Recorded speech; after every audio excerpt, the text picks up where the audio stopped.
cryptocurrencies, it gives them better positioning when they try to implement it on us. Great. Yeah. Just woke up. Dozens killed as U.S. armored vehicles attack Haiti fuel blockade. This happened recently. Let me play this. The violence in Haiti, violence erupting in Haiti, is U.S. military heavy vehicles are being used to attack the fuel blockade. Was being held by opposition leaders. Those opposition leaders keeping the fuel, of course, from U.S.-backed puppet government and the elites in Haiti. We understand there is heavy fighting that has been unfolding over the past few hours with a lot of people dead. We want to go to Dan Cohen, who is reporting for Redacted. He is live in Port-au-Prince, Haiti, with the very latest. Dan, what can you tell us? What is the situation at the fuel blockade at this hour? Well, Clayton, the fighting has subsided now. The fuel blockade is open. It's over. The Varro gas terminal is open after weeks of fighting between the Haitian National Police and the revolutionary forces of the G9 family and allies, led by Jimmy Barbecue Cherizier. There was heavy fighting in which according to Cherizier, 40 people were killed. It's unclear if all of those people were soldiers from the FRG9, or if any of those were civilians, were casualties caught up in the crossfire. But the blockade after 8 weeks has been lifted, and Jimmy Cherizier has said that the blockade, that they're going to allow gas to flow. So the gas will now flow back to the very people they wanted to keep it from, I suppose, right? Because it's not going to the poor people of Haiti who can't afford to get any of this gasoline. That's what it was all about. Exactly, and this is one of the points that Cherizier has made is, well, let's see, now that the gas is flowing again, if things return to normal, because, of course, the mass uprising protests that we saw were a response to the fuel price hikes that were imposed by the International Monetary Fund and the government of U.S.-backed de facto Prime Minister Ariel Henry. So Cherizier's point was basically, well, let's see what happens now. Will schools reopen? Will life get back to normal? And it seems not, because still most people cannot afford gas. There are still numerous blockades. I saw this morning there are still numerous blockades all over the poor neighborhoods of Port-au-Prince. So, I don't see things exactly returning to so-called normal here in Port-au-Prince. One of the things that's not normal in most countries, well, I guess I shouldn't say that because it happens in a lot of countries, U.S. involvement, U.S. heavy weapons, U.S. military showing up, and that has certainly been the case in Haiti. You've witnessed a number of the U.S. armored vehicles. They continue to arrive. What can you tell me about the U.S. boots on the ground and U.S. military vehicles that are being used by the police against Jimmy Cherizier? The armored vehicles that the United States and Canada delivered over the past couple weeks to Haiti for the express purpose of defeating this or overcoming this blockade on the fuel terminal are all over the place. If you just drive through the city streets near the fuel terminal, near the airport, you see them, these massive, enormous armored vehicles with heavy armor. And one of them in the fighting between the Haitian National Police and the FRG9 was put out of commission, damaged to the point where it couldn't be driven. There's a video of the one of these vehicles being pushed by a bulldozer. So the Haitian National Police, clearly took some kind of heavy damage in the fighting. Jimmy Cherizier also holding a press conference talking about this fuel blockade, and you actually had a chance to sit down with him. Can you tell us what he was talking about at the press conference, and then when you had that one-on-one discussion with him? There's been something of a misinformation or even disinformation campaign surrounding the events that led up to the removal of the blockade on the gas terminal. There's an article in CNN that cited an interview with a figure named Harrison Ernest, who was a confidant of Cherizier, and negotiated without permission, apparently, on behalf of the FRG9 with the government of Ariel Henry. And so the CNN article implies that these negotiations were what led to the removal of the blockade. But in a press conference on Sunday morning, Cherizier refuted these claims. Nous, force révolutionnaire, Genève en famille et alliés, main tout. Nous pas jamais négocier. Never negotiated to send any to negotiate with Ariel Henry. Nous prenons décision ça. We took this decision among ourselves. Force révolutionnaire, Genève en famille et alliés, main tout. To allow the gas to be distributed. And we want people to know it wasn't a decision we took because we negotiated anything with Ariel Henry. Following that press conference, I had a chance to sit down with Jimmy Cherizier, known as Barbecue, and ask him what he thinks about a potential U.S. invasion of Haiti, and also for his response to UN and U.S. sanctions against him. Take a listen to what he said. Sitting down here with Jimmy Barbecue Cherizier, leader of the Revolutionary Forces of the G9 family and allies, who has been sanctioned by the United States, the United Nations, and top figures in the United States government have said that he is the target of a possible U.S. invasion. So, Jimmy, how do you respond to this situation that the U.S. essentially wants to take you out? Haiti is a country that has been independent since 1804. It's a land of liberty. Dessalines struggled to give us this land, but unfortunately, year after year, politicians undertake bad policies and destroy the country. They destroy the country and make it more dependent on other countries, especially the United States. We in Haiti, we just know that Haiti is the land of freedom. And we just know that Dessalines always said to struggle until the last drop of our blood for us never to return into slavery. So despite the appearance of normalcy here in Port-au-Prince, there are vehicles returning to the streets and fuel flowing out of the Vareux terminal. The U.S.-backed government of Ariel Henry has so far not responded to the protests and removed the price hikes that he imposed on behalf of the United States and the IMF. So what remains to be seen is whether this uprising will continue, whether Ariel Henry will keep these price hikes in place. And now that the pretext for a U.S. invasion, the blockade on the Vareux fuel terminal, has been removed, has been taken away.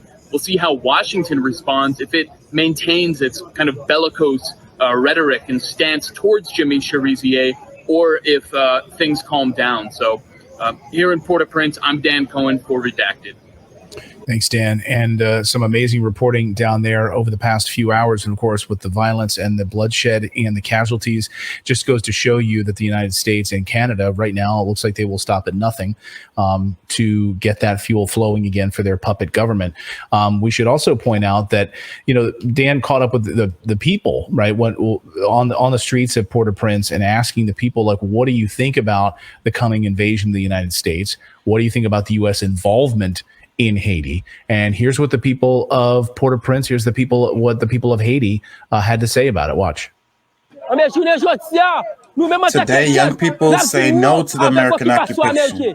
The foreigners don't have the right to temple our soil. When they come into our country, they come to exploit our riches. For example, our gold, iridium, oil, bauxite. Whether it's UN, they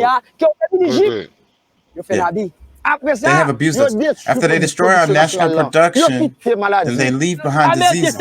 Every time the Americans come to our country, they leave more fatherless children. The American government brought us cholera while we're already living in garbage and filth. They occupied us 3 times. It's never benefited us at all. You see what happened? They came into this country. Americans were complicit in the assassination of Jovenel Moïse. They would have invaded Haiti to arrest the authors of that crime. L'Occident même, c'est un malheur pour Haïti. Ça même. Projet bourgeois position qui tient l'État. Je veux dire, nous pas l'État haïtien parce que l'État nous gagne là, son l'État anti-peuple, son l'État qui pas travailler au peuple haïtien. Let me take that back because that's kind of important what this dude is saying right here. Hold on.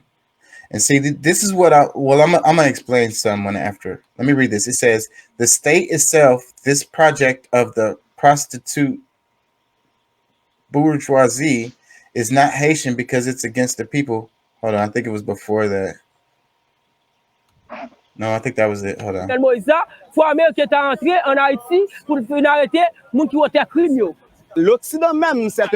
West is a curse for Haiti, and here's why. The state itself, this project of the prostitute bourgeoisie, is not Haitian because it's against the people.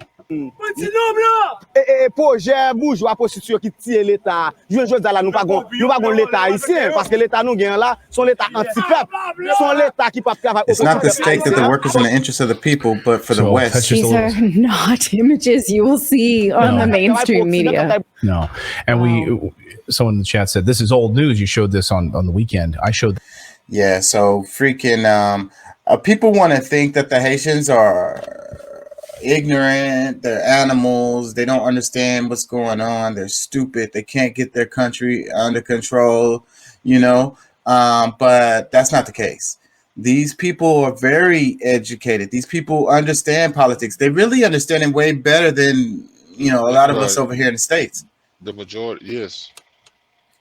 They're way more politically astute. And when he was saying Dessalines, I'm saying the name wrong, but he's talking about the from the Haitian Revolution, the leader from back then, and this is the kind of stuff that they know, and all Haitians know this stuff, and he says this is the land of the free,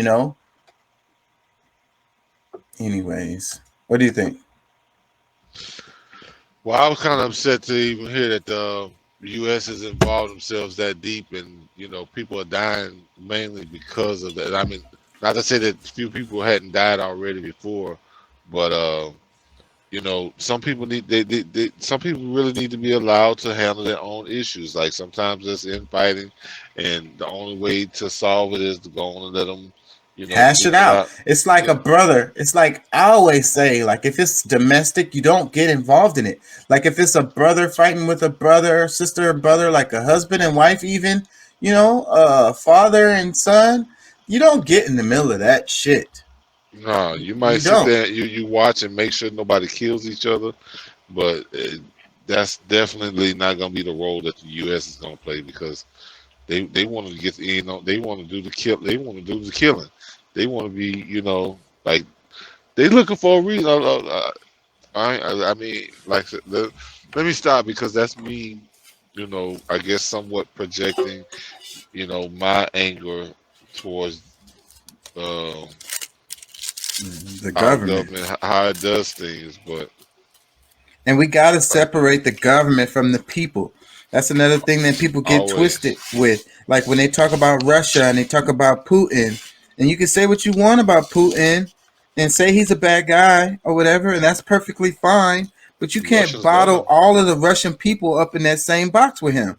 Yeah, but we got to also think about too, is like all these Russian people are bad too. Like they supporting him on a lot of these issues that he's under, and I think not because he's forced them to, but because they feel like what they're doing is the right thing. I mean, based on what I understand, I would say the same thing, but nobody really wants to hear the real story of it. And when you tell them, it's kind of like, yeah, whatever, like you had been studying this shit for, at least years already. You know what I'm saying? And whatever Putin does, you can't conflate it necessarily with the Russian people in general. It would be like people outside of the country identifying you with Biden. Exactly. But at the same time, because the way our government is set up, we're supposed to be the last say. So, if Biden ends up in a war, it's because we said it was okay. him going and killing people in Haiti, they can look as like, well, damn, y'all didn't say nothing to stop him from doing none of this, you know, because it's supposed to be the people. You know, yeah, we have people that we pay. So that's why we got to be way more involved in our political process than, you know, maybe the next country. But a lot of these things are happening on our watch. But I get what I do feel what you're saying. Just because what Putin feels doesn't mean I feel or have the exact sentiments as him. Yeah. And if people outside of the U.S. conflate, you know, us with our government directly like that, I mean, like, yes, you're right. We have to take personal responsibility. We have to do that. It's supposed to be a republic, representative government. So therefore, we have to take some accountability with that. Yeah, but at the same time, what I'm saying is we can't, you know, if Putin is doing whatever Putin is doing, we can't think that all of the Russian people are just like feeling that. You know what I mean? I'm sure there's a huge segment of Russians that ain't feeling it. Yeah, I'm sure it is. I mean, it's always a percentage with you know, a certain amount of them that's totally against it. Some of them that's kind of halfway in, halfway out, and there's those that's gonna be completely like no holds barred. You know, they're gonna go with whatever he says. But I think, you know, us as a republic is supposed to respect another country that is a republic for them to be able to handle their situation, because as soon as we have something going on here and then we're expecting some outside force to come in and fix our problem, like we would fucking all take, you know, stop fighting each other and go bust their ass real quick for getting involved, and then you know, get back to the matter at hand. But it's insane what's happening over there, and because I mean, really, if they had, you know, more time, they would have gotten it figured out. But you know, nobody really knows what you know, who's the problem, who's the real problem, because it's all speculative right now. Like everybody's got their perspective on why this is this, why this is that, but we got to look at, shoot, the plan, the fix was in the beginning. Like when the president died, not died, the president got killed. Yes, the president got killed. That's what sent everything into chaos the way it did. It took a little time for it to get to where we at right now, but overall, like, I mean, the prices, like it's been a whirlwind that's been happening over there.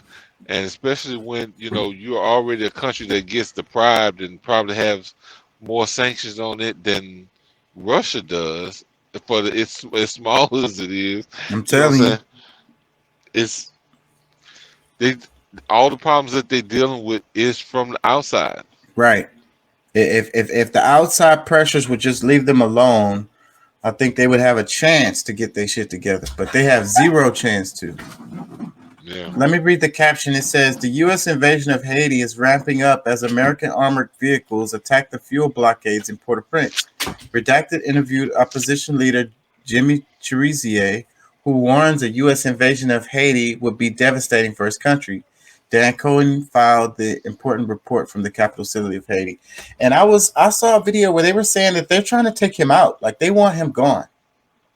The prime minister? No, Cherizier, the one that guy interviewed in this video. Oh, really? Yeah. The U.S. government want him dead. So at least that's what they're saying. That's what some people are saying. Well, yeah. But look, I mean, we still have to look at all of these movements as like a part of the ultimate goal for globalism. They don't want these individual countries to have their own power and sovereignty. True, you know what I'm saying? Like autonomy. Yeah, their own autonomy, same thing, but that's where like us sitting back and just kind of just watching, it's really kind of messed up. Like we need to speak up more and like talk to our representatives, or I don't know whatever the best process is, trying to get something done. But really, it may not matter at this point because a lot, like I said, the fix is in. it's in, and then the American public don't care, and then they're so racist. So and these are black people. Let me read the comments. It says, if Russia shouldn't be in Ukraine, then why are we in Haiti? Dun dun dun. Well, I mean, that's that song goes on because like that's so true. I mean, but at the same time, Russia has more of a reason than we do, whether people believe it or not. Because, like I said, like you have to go back into a little bit of you ain't got to go back in a lot of history, just to the 90s, just to like into like the early 2000s.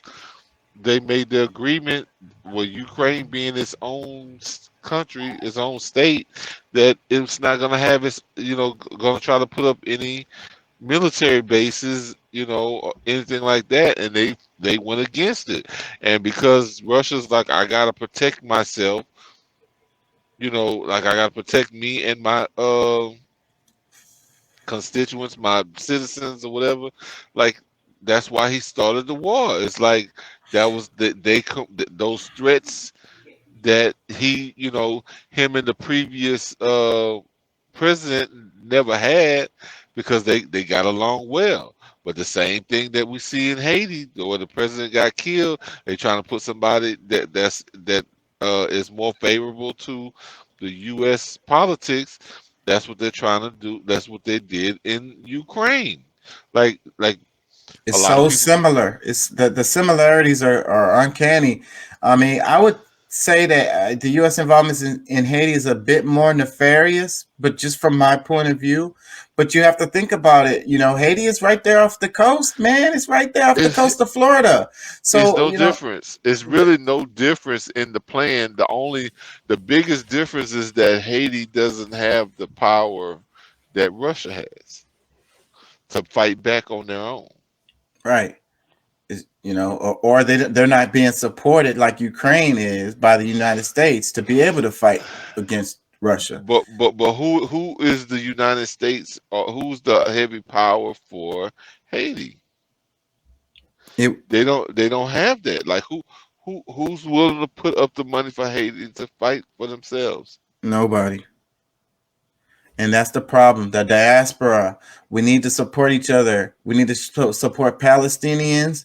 We need to support Haitis. We need to support Yemenis. All around, it's so many different places around the world that's having these same exact issues, and for whatever reason, these are the same kind of stories. People who trying to have their own independence and not going to be bullied by the bully, and okay, and then somehow their leadership dies, and then here comes somebody that's the rescuer, and then the rescuer. And it's so sad how somebody's getting bullied, right? And then they stand up and try to punch back, and now they're the bad guys. Like, how dare you? Yeah. How dare you hit me back? But I mean, Supposed to lay there and let me put my foot on your neck.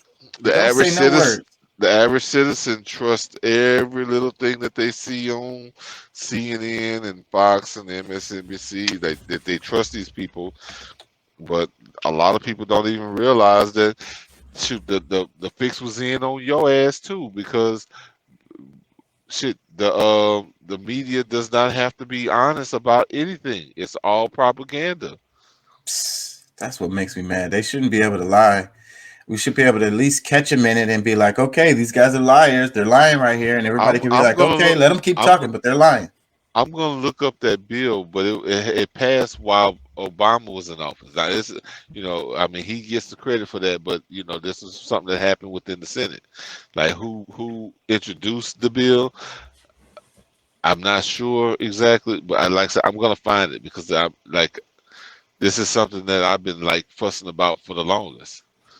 It's like, how can like people didn't think it was a problem that they come up with a law that allows them to lie to you purposely, like they don't have to give you any truth in the fucked matter. up.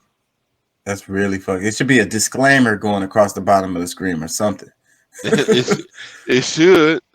I mean, it really should, but I'm sure that within the language of that bill, it's written in there.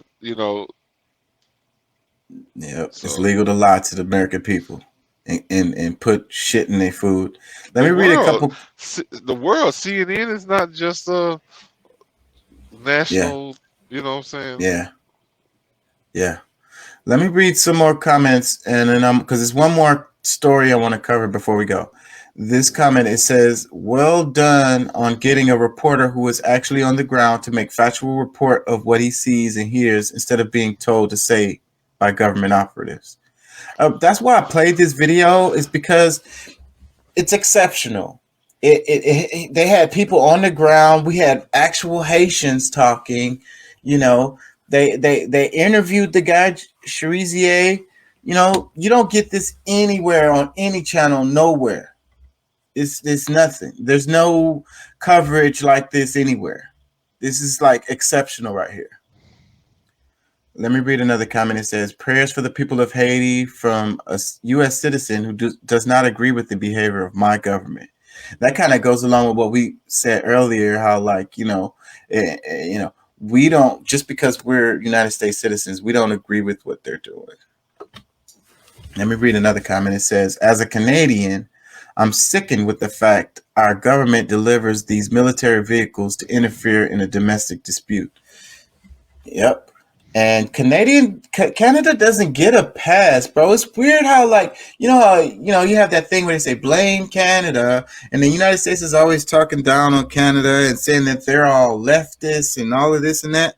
But man, they just a little United States, and they did all the same exact stuff. The stuff with the Aboriginal peoples of Americas who was exterminated here in the States, that same thing happened in Canada. It's no different. And a lot of the wars and stuff that happened, Canada was involved in it, and they were on this side. Yeah, they got a bunch of support from Canada and a lot of these European countries, and like that's the whole thing. Like when we can't they forget stick the whole together. idea that that's NATO, they diaspora. Yeah. But that's the whole thing with NATO. You're right. The diaspora is that union that they have with NATO, and like all these, I guess you could say, European countries, nations that's over here. So I mean, they're coming together for the greater good, and these are the minorities of the world. It's so that crazy. We're talking about. It's so crazy, and they running the fucking show. And Canada gets a pass, and people be like, they're all friendly and they're all nice and stuff. But man, come on, man. That's not what the case is at all. They're not a better version of the United States. They're just like a more politically correct version of the United States. A couple more comments. It says, "My prayers and heartfelt condolences to the people of Haiti." Another comment, it says, "You are the only news source that is reporting on this. It's not even on anyone else's radar. Thank you for your dedication." Another comment, it says, "I cannot thank you enough for covering my country of Haiti. It is because of you that my family and I are aware of what is going on down there. You are the only one covering this news, and we cannot thank you enough for this." That's what I keep saying. There's nobody else covering this. It's like they are.